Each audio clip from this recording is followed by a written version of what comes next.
put the code for the program in MakeCode in this description of this video for this app on either Android or iOS that drives the Cutebot car.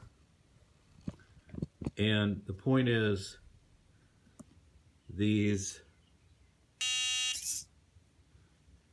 parts we made using the 3D printer, Tina 2 3D printer, the green beam, 4-hole beam, and these tines for the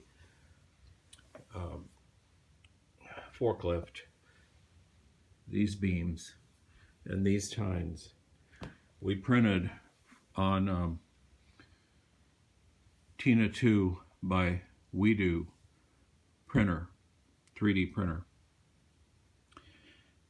And that allows us to use Lego parts we otherwise would not have had.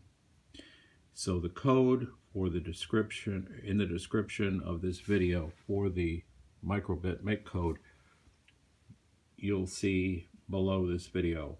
There will be more.